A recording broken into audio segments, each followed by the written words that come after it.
Hello student, this is Shyam Kumar, your educator and welcome to your channel. आज हम class 7th की NCERT की science का ये वीडियो नंबर 1 लेकर के आए हैं। इस एनसीईआरटी की बुक में ये चैप्टर नंबर 2 है, जिसका नाम है न्यूट्रिशन इन एनिमल, यानी कि एनिमल्स में पोषण।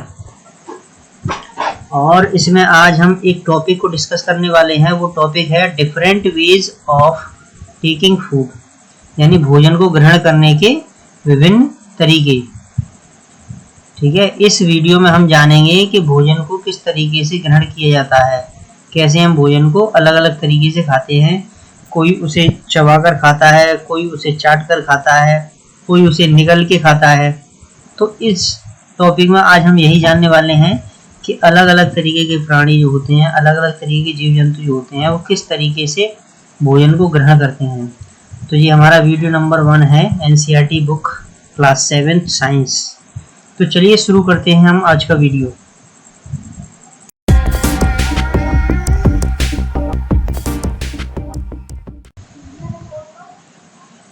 एनसीईआरटी की बुक साइंस का ये 2nd चैप्टर है, नाम है न्यूट्रिशन इन एनिमल्स, यानी प्राणियों में पोषण, जंतुओं में पोषण। तो इसमें लिखा हुआ है, you have learned in chapter 1 that plants can prepare their own food by the process of photosynthesis but animals can not. यानी कि आप चैप्टर 1 में पढ़ चुके हैं कि जो पौधे होते हैं वो अपना भोजन स्वयं तैयार करते हैं, स्वयं बनाते हैं फोटोसिंथेसिस की प्रोसेस के थ्रू। यानी कि अब इसमें एक बात क्लियर होती है कि जो पौधे होते हैं वो अपना भोजन बनाते हैं स्वयं। तो उसमें कौन सी प्रोसेस होती है जिसके थ्रू वो अपना भोजन बनाते हैं? तो प्रोसेस का नाम है फोटोसिंथेसिस, यानी कि प्रकाश संश्लेषण की जो प्रक्रिया होती है, जो प्रोसेस होती है, उसी के थ्रू पौधे अपना भोजन बनाते हैं। बट एनिमल्स कैन नॉट, लेकिन जो प्राणियां होते हैं वो अपना भोजन नहीं बना सकते हैं। Animals gate their food from plants, यानी कि जो प्राणी या जंतु जो होते हैं वो अपना भोजन पौधों से प्राप्त करते हैं। आइदर डायरेक्टली, या तो डायरेक्टली वो पौधों को खा करके अपना भोजन प्राप्त करते हैं, बाय ईटिंग प्लांट्स, और indirectly by eating animals that eat plants. या तो हम कह लें जो प्राणी है अपना डायरेक्ट भोजन पौधों को खा करके करते हैं, या फिर इनडायरेक्टली उन जानवरों को खाते हैं जो जानवर पौधे खाते हैं। Some animals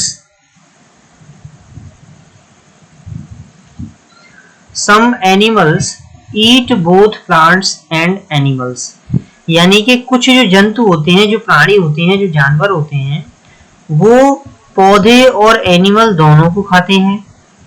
Recall that all organisms including humans require food for growth, repair and functioning of the body। आपको याद रहे, आपको बता दें कि जो जितने भी ऑर्गेनिज्म हैं, लिविंग ऑर्गेनिज्म हैं, मनुष्य को मिला करके उन सभी को भोजन की जरूरत होती है वृद्धि के लिए। शरीर में किसी भी तरीके की चोट लग जाए तो उसको रिपेयर के लिए, ठीक है, सही मतलब चोट को सही करने के लिए। And functioning of the body, और हमारे शारीरिक जो भी फंक्शन होते हैं उनको, क्रियाकलापों को सुचारू रूप से चालू रखने के लिए हमें भोजन की आवश्यकता होती है। ठीक है, चलिए आगे देखते हैं। Animal nutrition includes nutrient requirement, यानी कि जो एनिमल्स होते हैं उनमें न्यूट्रिशन इंक्लूड होता है, किसके थ्रू होता है भाई? न्यूट्रिएंट रिक्वायरमेंट, यानी न्यूट्रिएंट्स जो होते हैं उनकी रिक्वायरमेंट, उनकी आवश्यकता होती है एनिमल्स में न्यूट्रिशन बनाए रखने के लिए। मोड ऑफ इनटेक, ठीक है, भोजन को अंतर्ग्रहण लेना, मतलब अपने अंदर लेना भोजन को, और food and its utilization in the body. कहने का मतलब ये है कि जितने भी प्राणी होते हैं, जितने भी एनिमल्स होते हैं, मनुष्य को मिला करके, तो उन सभी का पोषण कब होता है? पोषण उनका तभी होगा जो उनके शरीर को जितनी आवश्यकता है भोजन की, वो भोजन उनको मिल जाए और वो उस भोजन को अपने अंदर ग्रहण कर लें। ठीक है, तभी उनके शरीर का पोषण होता है। और यहाँ पे बताया गया है कि ये पोषण क्यों जरूरी है, क्योंकि भाई भोजन जो होता है हमारे शरीर के लिए बहुत आवश्यक होता है। जितने भी लिविंग ऑर्गेनिज्म है मनुष्य को मिलाकर के उन सभी के लिए आवश्यक होता है। शरीर की वृद्धि के लिए, शरीर में कहीं चोट लग जाती है तो उसको रिपेयर करने के लिए, उसको सही करने के लिए, हमारे शरीर में जितनी भी प्रक्रियाएं होती है, जितने भी फंक्शन होते हैं, उन सबको सुचारू रूप से बनाए रखने के लिए भोजन की आवश्यकता होती है। और भोजन से हमारा जो है पोषण होता है, ठीक है। और पोषण किससे होता है? जो पोषक तत्व होते हैं भोजन में मौजूद, उनसे हमारा पोषण होता है। चलिए आगे देखते हैं।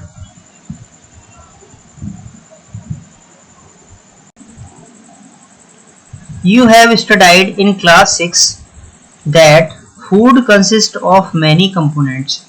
यानी कि आपने क्लास 6 में पढ़ा होगा कि जो भोजन होता है उसमें कई कंपोनेंट्स मौजूद होते हैं। Try to recall and list them below. चलिए उसको हम जानने की कोशिश करते हैं कि वो कौन कौन से कंपोनेंट्स होते थे फूड में, और उनकी यहाँ पर एक लिस्ट बनाते हैं। तो आपकी जानकारी के लिए मैं बता दूं, जो इसमें कंपोनेंट्स होते हैं उनके नाम हैं carbohydrate, protein, fats, vitamins, minerals etcetera. तो ये जो होते हैं ये फूड के अंदर छिपे हुए कंपोनेंट्स होते हैं जो हमारे शरीर में पोषण का कार्य करते हैं, न्यूट्रिशन का काम करते हैं। तो यहाँ पर उन्हीं की सभी के नाम लिखने हैं। आगे देखते हैं। The components of food such as carbohydrates are complex substance. यानी कि जो भोजन के अंदर कंपोनेंट्स होते हैं उनमें से एक कार्बोहाइड्रेट जो होता है एक कॉम्प्लेक्स सब्सटेंस होता है। These complex substance cannot be utilized as such। Directly मतलब इसको जो है यूटिलाइज नहीं किया जा सकता है, ये एक कॉम्प्लेक्स सब्सटेंस होता है। So they are broken down into simpler substance. तो क्या होता है, डायरेक्टली हम इसको ऑब्जर्व नहीं कर सकते हैं, तो ये कॉम्प्लेक्स सब्सटेंस होता है। इसमें होता क्या है कि ये भोजन से निकलने के बाद में फिर ब्रेक होता है, मतलब इसको ब्रोक किया जाता है, तोड़ा जाता है। किसमें? सिंप्लेक्स सब्सटेंस में। यानी कि कार्बोहाइड्रेट एक कॉम्प्लेक्स सब्सटेंस से टूट करके एक सिंपलर सब्सटेंस में कन्वर्ट हो जाता है। The broke down of complex components of, ऊपर की तरफ दे रखा है,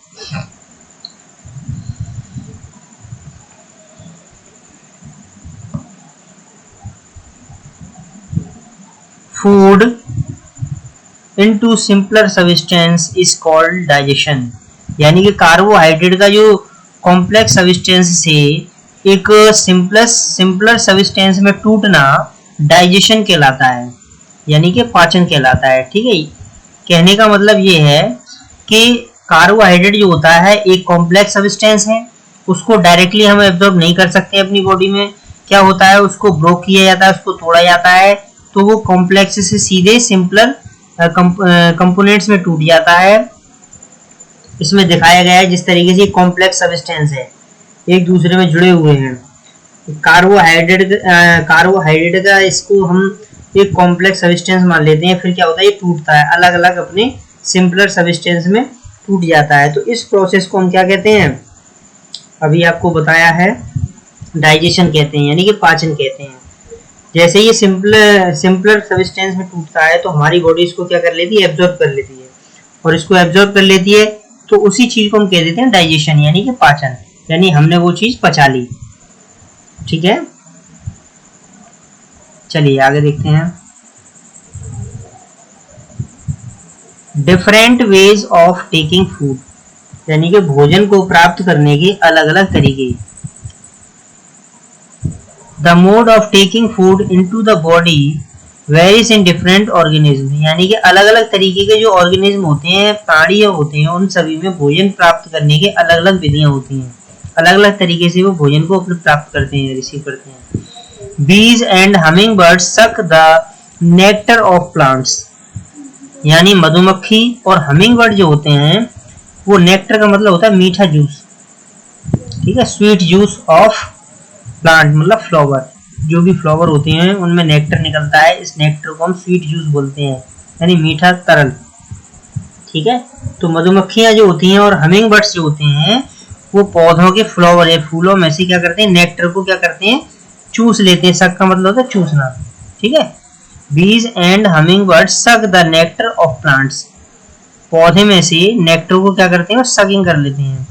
in fact of human and many other animals feed on mother's milk, यानी कि मनुष्य को मिलाकर के और भी जो जानवर होते हैं वो अपनी माँ के दूध पर डिपेंड रहते हैं, यानी वो उनकी जो माँ होती है वो अपनी माँ के दूध से ही अपने भोजन को प्राप्त करते हैं, ठीक है। Snakes like the python swallowed the animals they prey upon, और सांप जो होते हैं जैसे कि पाइथन या उसकी प्रजाति के जो भी सांप होते हैं वो एक समूचे पूरे मतलब जानवर को ही निकल जाते हैं। तो ये क्या बताया जा रहा है यहाँ पे भाई, यहाँ पे आपको बताया जा रहा है कि अलग अलग तरीके के जो ऑर्गेनिज्म होते हैं, जो प्राणी होते हैं, वो अपने भोजन को ग्रहण करने के लिए अलग अलग तरीके से यूज करते हैं, अलग अलग तरीके का यूज करते हैं। जैसे यहाँ पे बताया गया कि मधुमक्खी जो होती है, हमिंग बर्ड जो होते हैं, वो पौधों के जो फूल होते हैं उनमें से नेक्टर को सक कर लेते हैं, ठीक है। मीठा जो तरल होता है उसको क्या करते हैं, वो चूस लेते हैं, यानी ये चूसने का, सकिंग का काम करते हैं। और मनुष्य को मिला करके या उस और अन्य जानवरों को मिला करके वो अपने जो उनके बच्चे जो होते हैं वो क्या करते हैं, अपनी माँ का दूध पीते हैं, ठीक है। वो अपनी माँ के दूध से अपना भोजन प्राप्त करते हैं जिससे उनका पोषण होता है, ठीक है। तो यहाँ पे क्या है, दूध को पीना। इस यहाँ पे बताया गया जो पाइथन जो होता है या पाइथन की प्रजाति के जो सांप होते हैं वो पूरे पूरे जानवर को निगल जाते हैं, यानी यहाँ पे क्या कर रहे हैं, स्वेलोड कर रहे हैं, यानी निगल रहे हैं। पहले में क्या था, चूसना था, यहाँ पे पीना था, ड्रिंक, और यहाँ पे क्या निकल गया है भाई, यानी निगलना। सम aquatic animals filter tiny food particles floating nearby and feed upon them, यानी कि एक्वाटिक एनिमल का मतलब क्या होता है, पानी में रहने वाले जो जीव होते हैं, पानी में रहने वाले जो जीव होते हैं उनके आसपास जो खाने के छोटे छोटे टुकड़े तैरते रहते हैं उनको क्या करते हैं, फिल्टर छान करके क्या करते हैं, उनको खा लेते हैं, उनसे ही अपना भोजन प्राप्त करते हैं, ठीक है। तो यहाँ पे कई तरीके के जो प्राणी हैं उनका बताया गया भाई आपको कि वो किस तरीके से अपने भोजन को प्राप्त करते हैं, और सबका तरीका अपने भोजन को प्राप्त करने का अलग अलग होता है, ठीक है। Different ways of taking food, यानी कि भोजन को प्राप्त करने के अलग अलग तरीके बताए गए। अब यहाँ पे देखिए एक एक्टिविटी आती है, इसमें बताया जा रहा है what is the type of food and mode of feeding of the following animals, यानी कि फॉलोइंग एनिमल्स यानी यहाँ पर जो जानवरों के नाम लिखे हैं वो किस तरीके का भोजन खाते हैं, ठीक है, और उनको भोजन करने का ये कौन सा तरीका है, ठीक है। मोड ऑफ फीडिंग का मतलब किस तरीके से वो खा रहे हैं, चबाकर खा रहे हैं, चाट के खा रहे हैं, या निगल के खा रहे हैं, या चूस करके खा रहे हैं, इसको बोलते हैं mode of feeding. Kind of food, कौन सा भोजन खा रहे हैं भाई, पत्तियां खा रहे हैं, ठीक है, फ्रूट खा रहे हैं, वेजिटेबल खा रहे हैं, मीट खा रहे हैं, ठीक है। तो किस तरीके का भोजन खा रहे हैं वो, आगे देखते हैं। Write down your observation in the given table, यहाँ पर जो 2.1 की जो टेबल दे रखी है यहाँ पर आपको क्या करना है, अपना ऑब्जर्वेशन लिखना है। देखिए समझ लीजिए, कहने का मतलब है यहाँ पे एक टेबल बनाई गई है, इसमें एनिमल का नाम लिखा हुआ है, काइंड ऑफ फूड किस तरीके का भोजन वो खाते हैं, मोड ऑफ फीडिंग यानी किस तरीके से वो खाते हैं, ठीक है। तो इसको आपको लिखना है, अपना ऑब्जर्वेशन करना है। ये जो नेम लिखे हुए एनिमल्स के, इन्हीं पर आपको ऑब्जर्वेशन करना है, आपको देखना है कि ये जो जानवर हैं वो क्या खा रहे हैं और किस तरीके से खा रहे हैं, वो अपने मतलब अपना खुद का आपको एक्सपीरियंस लिखना है, इसमें ऑब्जर्वेशन लिखना है, क्या आप क्या देखते हैं। जैसे स्नेल है, स्नेल सभी ने देखा है, ठीक है, वो किस तरीके का भोजन खा रहा है, क्या खा रहा है भाई, और उसको खाने का क्या तरीका है। चींटी है, क्या खा रही है और कैसे खा रही है। ईगल है, वो क्या खा रहा है, कैसे खा रहा है। हमिंग बर्ड क्या खा रही है, कैसे खा रही है, ठीक है। लाइस, मस्कीटो, बटरफ्लाई, हाउस फ्लाई, ये जो एनिमल्स हैं इन सभी का ऑब्जर्वेशन आपको करना है सेल्फ, और आपको इसमें मेंशन करना है, ऐसी एक लिस्ट बनानी है, उसमें सभी में आपको काइंड्स ऑफ फूड लिखने हैं, मोड ऑफ फीडिंग लिखने हैं, सेल्फ लिखना है, ठीक है। इसमें किसी तरीके की आपको हेल्प नहीं मिलेगी, चलिए आगे देखते हैं। You may find the list of modes of feeding given below in the table help. तो आपको क्या करना है, ये सारी चीजों को देखना है, इन जो एनिमल्स के नाम इनको देखना है, ठीक है। काइंड्स ऑफ फूड देखने हैं, फिर मोड ऑफ फीडिंग किस तरीके से वो खा रहे हैं, आप ऑब्जर्व करने के बाद में इसमें आपको मेंशन करना है। चलिए आगे क्या है, ये मोड दे रखे हैं भाई, मोड ऑफ फीडिंग, ठीक है। स्क्रैपिंग है, चेविंग है, सिफोनिंग है, कैप्चरिंग है एंड स्वेलिंग है, स्पॉन्जिंग है, सकिंग है। इस तरीके क्या है, मोड ऑफ फीडिंग है। केवल इन्हीं चीजों को यहाँ पे मेंशन करना है और काइंड ऑफ फूड, भोजन क्या खा रहे हैं वो लिखना है। तो बच्चों इसमें एक अमेजिंग फैक्ट भी दे रखा है, उसको भी मैं आपको बता रहा हूँ। ये स्टार फिश के बारे में है, चलिए देखते हैं। Star fish feeds on animal covered by hard shell of calcium carbonate. यानी कि स्टार फिश क्या है, ये समुद्र में रहने वाला जीव है, पानी में रहने वाला जीव है। ये क्या करता है, उन एनिमल्स को अपना भोजन बनाता है जो कि कैल्शियम कार्बोनेट के एक कठोर कवच में होते हैं, एक सेल में होते हैं, ठीक है। वो ऐसे एनिमल को पकड़ लेता है और उनको अपना भोजन, उन्हीं से अपना भोजन, मतलब उनको खा करके अपना भोजन प्राप्त करता है। कहने का मतलब ये है कि कोई एक ऐसा जलीय जीव जिसके ऊपर एक कठोर कैल्शियम कार्बोनेट की एक सेल बनी हुई, कवच बना हो, और उसके अंदर वो मुलायम सा एनिमल उसके अंदर हो, ठीक है। तो ऐसे एनिमल्स को स्टारफिश क्या करती है, पकड़ लेती है। फिर क्या करती है भाई, आफ्टर ओपनिंग द सेल, यानी कि उसके सेल को तोड़ करके या किसी भी तरीके से ओपन कर देती है उस सेल को, जिससे वो जीव बाहर आ जाता है, ठीक है। The starfish pops out it's stomach through its mouth, और अपने मुंह के जरिए से वो क्या करता है, अपने स्टोमच को खोल देती है। कौन, स्टारफिश। फिर क्या करती है भाई, to eat the soft animal inside the shell, ठीक है। यानी उसके अंदर से जो जीव निकला है सॉफ्ट वाला, उसको क्या करती है, खा लेती है, ठीक है। स्टारफिश जो होती है अपने मुंह के द्वारा अपने स्टोमक को बाहर निकालती है और सॉफ्ट से एनिमल को उसके अंदर रख लेती है भाई, ठीक है। फिर क्या करती है, the stomach then goes back into the body. फिर वो जैसे ही वो मुंह खुलाता, जैसे वो उसका स्टोमक बाहर आया था, वैसे ही वो अंदर चला जाता है, ठीक है। उस जीव को पकड़ करके अंदर ले जाते हैं। And food is swallow digest, slowly digest.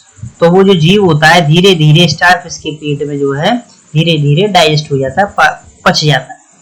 तो ये एक अमेजिंग फैक्ट है कि स्टारफिश किस तरीके से अपने शिकार को पकड़ती है, ठीक है, और उसको किस तरीके से उसका कवर ऊपर का जो है कैल्शियम कार्बोनेट का जो होता है उसको निकालती है, फिर उसे किस तरीके से अपने मुंह के थ्रू स्टोमक को बाहर निकाल करके उसे पकड़ के अंदर ले जाती है, और फिर उसका आगे का जो हिस्सा बंद हो जाता है, ठीक है, और उसको फिर वो धीरे धीरे पचा लेती है।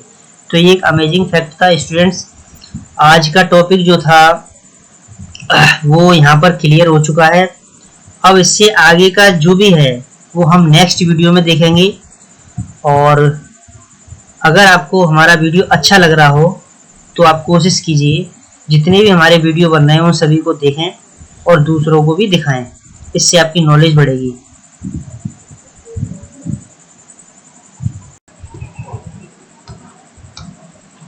स्टूडेंट, आज का सेशन हमारा यहीं फिनिश होता है और आई होप आज आपने जो भी टॉपिक में बताया गया उसे अच्छी तरीके से समझा होगा।